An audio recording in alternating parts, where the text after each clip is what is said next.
Hey guys, this is Brandon Body Logic here at the HyperHuman Headquarters, where we talk about comic books, superhero science, and psychology, and deliver the tools of fitness, strength, and conditioning so that you can become hyperhuman. So this is a new channel, guys. Please subscribe, like, and share. Help a brother out. I want to keep bringing you awesome stuff every week.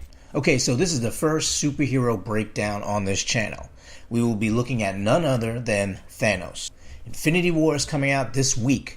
This is the culmination of everything Marvel has been working towards. They have to deliver, and Thanos is the one to do it because he is the destroyer of worlds. Really?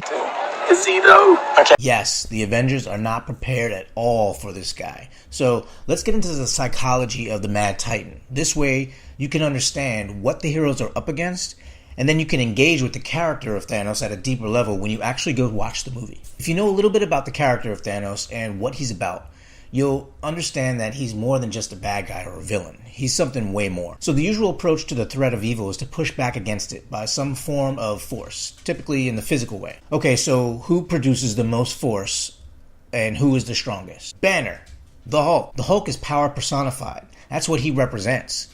Now, from the movie clips and the notes we've seen, the Hulk attacks Thanos on the Asgardian ship, and the outcome is bad. I mean, he gets manhandled. In fact, he gets his ass whipped so bad that Bruce Banner felt it, which only until recently their two minds have begun to overlap. That's a big deal. Remember, that's not how we typically see the Hulk. Hulk and Banner are usually separated. Banner doesn't have any recollection of what the Hulk actually does. But this is a big deal, man, because if this was enough to scare the Hulk, we got major problems. This doesn't happen to the Hulk. This is kind of like uncharted territory, which is why Bruce is freaking out.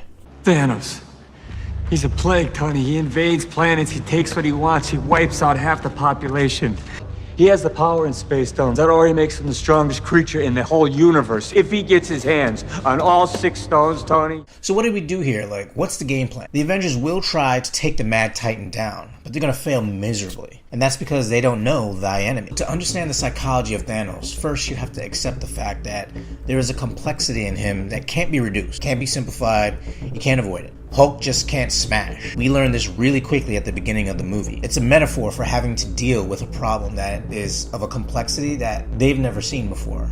None of them have. The most difficult and frightening aspect to Thanos' psychology is that he believes what he's doing is right. And that's very difficult to fight against. It's much easier to fight someone who's in direct opposition to your own beliefs and value system. But to fight someone who believes that they're as much of a hero and righteous as you are is an entirely different thing. So Thanos' psychology formed at the time of his birth. He was the son of a race of beings known as the Titanians. Due to a mutation, he was born disfigured and looked wildly different from the other people of that race. So much so that upon his birth, Thanos' mother attempted to kill him. She was horrified by his sight.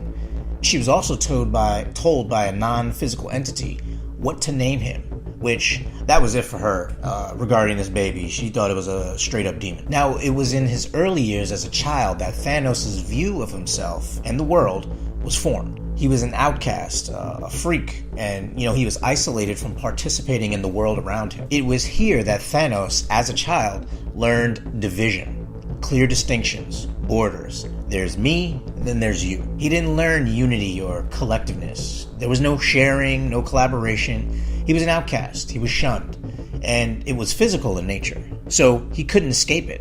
The way he looked was how he always looked every second of his life. Now, while most children at this age discover and explore the world through their physicality, running, jumping, playing, Thanos' physicality, since it was viewed as a disease or an aberration, he couldn't do that. So he leaned heavily on his intellect. He was super smart, because what else did he have? He was easily the smartest kid in any group he found himself in. And a lot of his study was primarily devoted to determining what his mutation was and how to correct it. Now, this caused a couple of things. First off, Thanos got really into his own intelligence.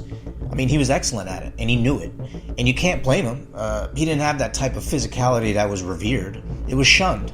So he really got into his own intellect. He kind of was feeling himself. And over time, he naturally developed a superiority complex. Being an outcast, you try to build self-esteem in some kind of way. Because he learned to look at the world through division.